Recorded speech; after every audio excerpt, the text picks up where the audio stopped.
혼란된 마음이 어떻게 법을 이해하겠는가? 혼란된 마음은 아무것도 이해하지 못한다. 그 마음은 이해가 가능한 상태에 있지 않다. 이해는 지식을 의미하지 않는다. 혼란된 마음도 아주 유식해질 수 있다. 대학 교수들을 보라. 그들은 아주 유식하다. 그러나 그들은 그대보다 더 혼란스럽다. 그들의 내면은 그대보다 더 많은 갈등에 시달린다. 그들의 지식은 그들에게 아무 도움도 되지 못한다.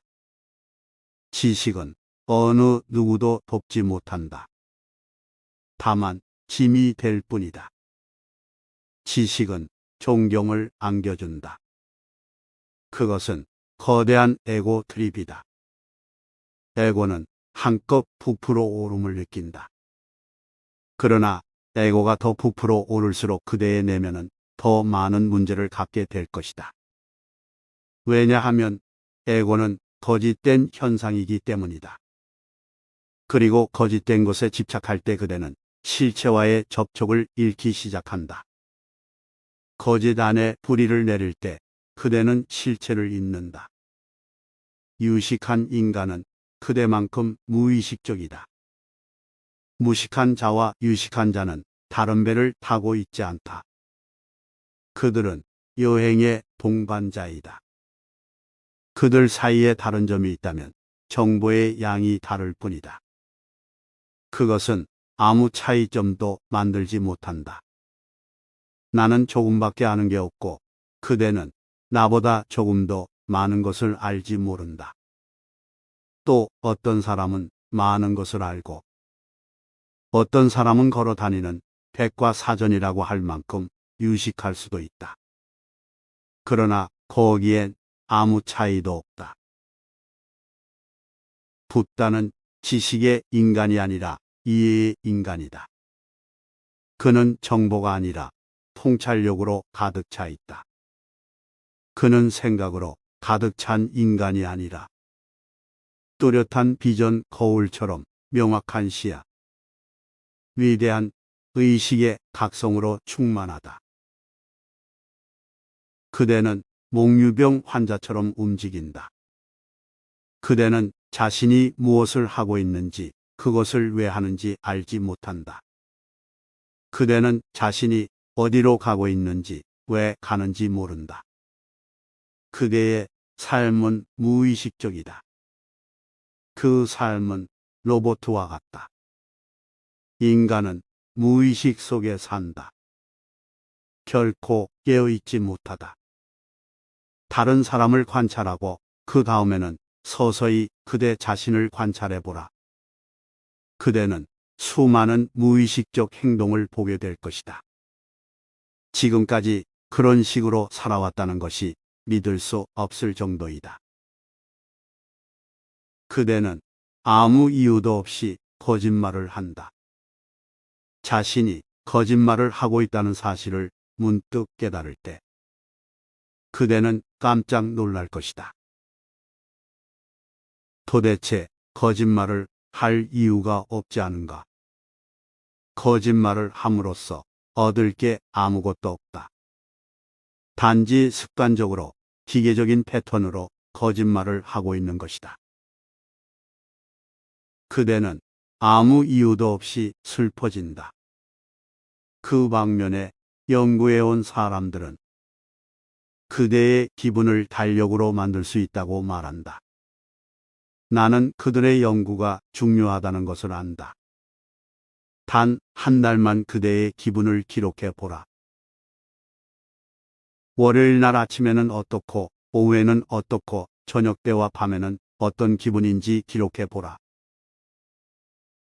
최소한 하루를 8번으로 날 후 특정한 시간에 어떤 기분인지 매일 기록해 보라. 3, 4주 후에는 깜짝 놀랄 것이다. 월요일마다 특정한 시간에 그대는 똑같은 기분을 느낀다. 이것은 외부의 환경 때문이 아니다. 내적인 뭔가가 있다. 물론 그대는 외부 환경에서 핑계를 찾을 것이다. 자신의 불행을 자기 탓으로 돌리고 싶은 사람은 아무도 없기 때문이다. 다른 사람의 탓으로 돌리는 게 낫다. 그대는 그럴듯한 핑계가 없으면 스스로 핑계를 만들어 내기도 한다. 그런 점에서 사람들은 대단한 창조력을 발휘한다. 그들은 핑계를 만드는데 모든 창조성을 쏟아붓는다. 슬플 때 그대는 수많은 이유를 발견한다. 마누라는 잔소리를 퍼붓고 아이들은 말을 듣지 않는다. 직장 상사, 교통지역, 물가 상승. 그대는 온 세계를 비관적으로 색칠할 수 있다. 그리고는 그대가 슬픈 것은 그대의 책임이 아니라는 위안을 느끼며 편안해한다. 그러나 똑같은 세상에 똑같은 화요일 아침인데도 어느 때는 아주 기운차고 즐거운 기분이다. 그대는 자신의 기분에 대해 수많은 핑계를 찾을 수 있다. 그러나 4주에서 8주만 일기를 써본다면 모든 것이 그대에게 달려있다는 것을 알고 깜짝 놀랄 것이다. 그대의 내면에는 계속해서 굴러가는 바퀴가 있다. 외부의 환경은 이유가 아니다. 기껏해야 방아쇠를 당기는 촉매제가 될 수 있을 뿐이다. 만일 그 환경이 없었다면 다른 무엇인가가 그대의 특정한 기분에 방아쇠를 당겼을 것이다. 고립된 삶을 사는 사람들은 이런 사실을 알게 된다. 그대와 동굴벽이 있을 뿐이기 때문이다. 그대는 놀랄 것이다. 어느 날에는 행복하고 어느 날에는 불행하다. 또 어느 날에는 분노를 느낄 것이다. 그대를 모욕하거나 노하게 한 사람도 없는데 말이다. 어느 날에는 자신에게 거짓말을 하고 있는 그대를 발견할 것이다. 왜냐하면 그대 외에는 아무도 없기 때문이다. 하루 중에 아무 이유도 없이 몇 번이나 거짓말을 하는지, 몇 번이나 화를 내는지 관찰해보라. 그러면 그대가 내면의 세계, 그대만의 주관적인 세계에 살고 있음을 알게 될 것이다. 이해란 삶이 작용하는 이 근본 토대에 대한 이해를 의미한다. 이 근본 토대를 이해한다면 변형은 어렵지 않다. 사실 이해 자체가 변형을 이룬다. 혼란된 마음이 어떻게 법을 이해하겠는가? 혼란된 사람은 결코 완전한 지식에 이를 수 없다. 여기서 지식이라는 말은 우리가 흔히 말하는 지식을 의미하지 않는다. 지식이라는 말을 사용할 때 붙다는 정보가 아니라 지혜를 의미한다. 그가 의미하는 것은 알미지 지식이 아니다. 혼란된 사람은 결코 완전한 지식에 이를 수 없다. 지혜는 통합을 필요로 한다. 지혜는 각성과 주의 깊음의 결정화를 필요로 한다. 그대의 행동, 기분, 생각, 감정 등 그대의 내면에서 일어나는 모든 것을 관찰하는 자세가 필요하다. 다만 주시함에 의해서 기적이 일어나기 시작한다. 만일 그대가 아무 이유도 없이 거짓말을 한다는 사실을 보기 시작한다면 그 각성 자체가 거짓말을 막는 장애가 된다. 다음번에는 막 거짓말을 하려는 찰나 내면의 목소리가 말할 것이다. 주시하라. 조심해. 너는 다시 함정에 빠지려 하고 있다.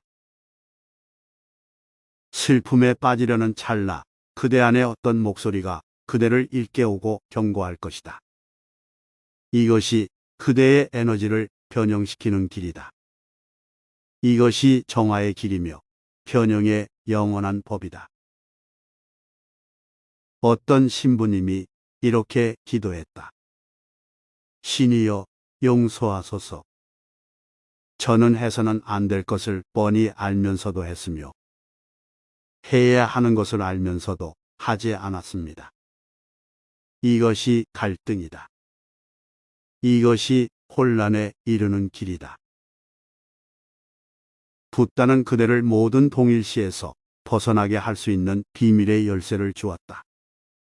도덕적인 마음과 동일시되지 말라. 그 부분 또한 마음이다. 마음의 한 부분은 좋다고 말하고 다른 부분은 나쁘다고 말한다. 똑같은 마음이 그대 안에 갈등을 일으키는 것이다. 마음은 항상 이중적이다. 마음은 양극단에 산다. 마음은 똑같은 사람을 사랑하는 동시에 미워한다. 어떤 행동을 하기 원하는 동시에 하길 원하지 않는다. 마음은 항상 갈등 속에 있다. 마음이 곧 갈등이다. 그러니 어느 부분에도 동일시되지 말라. 붓다는 그저 주시하라 고 말한다. 마음의 한 부분은 이렇게 말하고 다른 부분은 저렇게 말한다. 그러나 나는 이도 저도 아니다. 나는 다만 주시자일 따름이다. 오로지 그때에만 이해가 생길 가능성이 있다.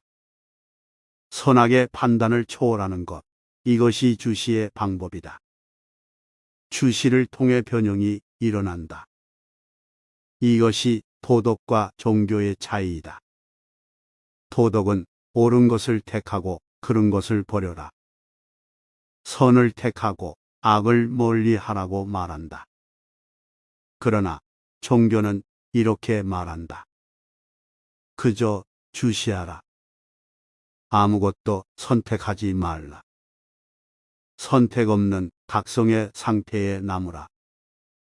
종교는 도덕과 전혀 다르다. 도덕은 매우 평범하고 세속적이다. 도덕은 그대를 궁극의 세계로 데려갈 수 없다. 도덕은 신성으로 가는 길이 아니다. 다만 사회적 책략일 뿐이다. 똑같은 것이 어떤 사회에서는 옳고 어떤 사회에서는 그런 것도 그런 이유 때문이다. 인도에서는 선하다고 여겨지는 것이 이집트에서는 악하다고 여겨진다. 오늘은 선한 것이 내일은 악한 것이 된다. 도덕은 사회적 부산물이다. 그것은 그대를 통제하기 위한 책략일 뿐이다. 도덕은 그대 안의 경찰이요 판사이다. 도덕은 그대를 사회가 부광 개념에 따라 살도록 체면에 걸려는 속임수이다. 철학이란 무엇입니까? 나는 이렇게 대답했다. 철학은 그릇된 질문을 제기하는 기술이다. 눈먼 사람이 빛이란 무엇입니까? 하고 묻는 것, 이것이 철학이다. 귀머거리가 음악은 무엇입니까? 소리란 무엇입니까? 하고 묻는 것, 이것이 철학이다. 그러나 눈먼 사람이 어떻게 하면 눈을 되찾을 수 있을까요? 하고 묻는다면 그것은 더 이상 철학이 아니다. 그것은 종교이다. 귀머거리가 청각을 회복하기 위해 의사를 찾아간다면 그때 그는 철학이 아니라 종교의 방향으로 움직이고 있는 것이다. 철학은 사색이며 추측이다. 진리는 발견되어야 하는 것이다. 진리는 이미 여기에 있다. 다만 눈을 뜨는 것이 필요할 뿐이다. 그것을 볼 수 있는 눈과 그것을 느낄 수 있는 가슴이 필요할 뿐이다. 진리는 항상 현존하는데 우리는 부재한다. 그래서 진리를 보지 못하는 것이다. 우리는 진리에 대해 계속 묻지만 옳은 질문을 하지 않는다. 우리는 어떻게 하면 현존할 수 있습니까? 하고 묻지 않는다. 우리는 진리에 대해 묻는다. 그러나 그 질문은 진리에서 크게 벗어난다. 왜냐하면 진리에 대한 질문은 다른 사람으로부터 대답을 듣는 것이 가능하다는 전제를 깔고 있기 때문이다. 그대는 다른 누군가 진리에 대해 말해 줄 것이라고 생각한다. 그러나 진리에 대해 말해 줄 수 있는 사람은 아무도 없다. 진리는 말로 표현될 수 없다. 노자는 말한다. 말로 표현된 진리는 더 이상 진리가 아니다. 말해지는 순간 그것은 거짓이 된다. 왜 그런가? 진리를 아는 사람은 그것을 정보로 아는 것이 아니기 때문이다. 정보는 전달하기가 매우 쉽다. 받을 준비가 된 사람은 누구든지 정보를 얻을 수 있다. 그러나 진리는 내적 경험으로 알려진다. 그것은 혀로 맛보는 것과 같다. 단맛을 본 적이 없는 사람에게 단맛을 설명하는 것은 불가능하다. 색깔을 본 적이 없는 사람에게 색깔이 무엇인지 설명하는 것은 불가능하다. 오직 경험을 통해서만 이해되는 것들이 있다. 신은 궁극적인 경험이다. 그 경험은 표현 불가능하며 전달될 수도 없다. 기껏해야 몇 가지 힌트를 줄 수 있을 뿐이다. 그 힌트라는 것도 아주 예민하게 감응하는 가슴을 가진 사람들만이 받을 수 있다. 그런 가슴이 없다면 힌트를 놓칠 것이다. 그 힌트를 마음으로 해석한다면 결코 이해할 수 없을 것이다. 마음의 해석이 옳을 수 있겠는가? 마음은 과거를 짊어지고 있다. 마음은 혼란과 갈등, 의심을 갖고 있다. 그 모든 것이 그대에게 주어진 힌트를 가릴 것이다. 즉시 모든 것이 왜곡된다. 그대의 마음은 있는 그대로 보고 느낄 수 있는 상태가 아니다. 종교는 그대의 마음속에 볼 수 있는 공간, 갈등과 분열 없이 존재할 수 있는 공간, 명확하고 통일된 인식이 가능한 공간을 창조한다는 의미이다. 사념으로 가득 찬 마음은 명확한 인식이 가능하지 않다. 그 사념들이 계속 간섭할 것이다. 사념은 층층이 두껍게 쌓여 있다. 그러므로 내면의 핵심에 도달할 때쯤이면, 만일 도달한다면, 그것은 진리를 아는 사람이 전달했던 것과 같은 것이 아니다. 그것은 완전히 왜곡된다. 그대는 너무 깊이 잠들어 있다. 그대를 깨우기 위해서는 계속 되풀이하고 망치로 내려쳐야 한다. 어쩌면 그대가 깊이 잠들어 있지 않은 행운의 순간이 있을지도 모른다. 거의 깨어있는 상태에 가까운 순간이 있을지도 모른다. 그때엔 뭔가 그대의 내면으로 들어갈 수도 있다. 그대가 뭔가 들을 수 있을지도 모른다. 그렇다. 깨어있는 상태에 아주 가까운 순간이 있다. 깨어있는 것도 아니고 잠든 것도 아니고 그 중간에 머무는 상태가 있다. 아침마다 그대는 잠자는 것도 아니고 완전히 깬 상태도 아닌 순간이 있다는 것을 안다. 아이들이 학교 갈 준비를 하는 소리, 자동차가 지나가는 소리. 온갖 소리가 들리긴 하지만 뚜렷하지는 않다. 잠결에 아주 희미하게 들린다. 그대는 선잠을 자는 상태이다. 잠의 레벨은 끊임없이 변화한다. 그대는 밤새도록 정상과 계곡을 오르락내리락 한다. 어떤 때 그대는 꿈조차 사라진 깊은 잠 속에 있다. 그리고 어떤 때 그대는 완전히 꿈에 빠져 있다. 또한 잠과 깬 상태의 경계선에 있을 때도 있다. 그때엔 약간의 충격만 가해져도 깨어 일어날 것이다. 그대가 깬 상태에 아주 가까워지는 적당한 순간을 기다리다가 슬쩍 미는 것이 모든 붓다들의 노력이다. 그때 그대는 조금만 충격을 받아도 눈을 뜰 것이다. 진리는 보여지고 경험될 수 있을 뿐 설명이 불가능하다. 진리에 대한 모든 설명은 곤란한 입장을 해명하려는 시도에 불과하다. 성직자와 신학자가 많을수록 종교는 설 자리가 적어진다. 왜냐하면 진리는 설명이 불가능한데도 이 사람들은 계속 설명하고 있기 때문이다. 그들은 수많은 설명으로 그대의 마음을 채운다. 이제 그 설명들은 서로 갈등을 일으킨다. 무엇이 무엇인지 도무지 분간할 수 없다. 그 설명들은 그대 안에 뒤죽박죽 되어 있다. 이제 그대를 이런 혼란에서 구해내는 일은 매우 어렵게 되었다.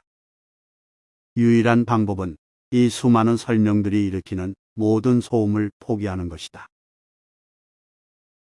부분적인 포기가 아니라 전체를 깡그리 포기하는 것이다. 그것을 포기함에 의해 그대는 성직자와 전통, 관습, 그리고 전통과 관습의 미명 아래 자행된 착취에서 벗어날 것이다. 성경, 베다, 코란을 잊음으로써 그대는 투명한 시각을 얻을 것이다. 그렇다. 그대에겐 대청소가 필요하다. 마음의 짐을 완전히 벗어야 한다. 오직 그럴 때에만 그 침묵 속에서 이해가 싹 들 것이다. 주의 깊게 깨어 있으라. 판단하지 말라. 도덕주의자가 되지 말라. 종교적인 의식을 창조하라. 종교적인 의식은 선택 없는 각성을 의미한다. 선택 없는 각성. 이 말을 가슴에 새겨라. 이것이 붓다의 가르침의 본질이다. 주시하라. 명상하라.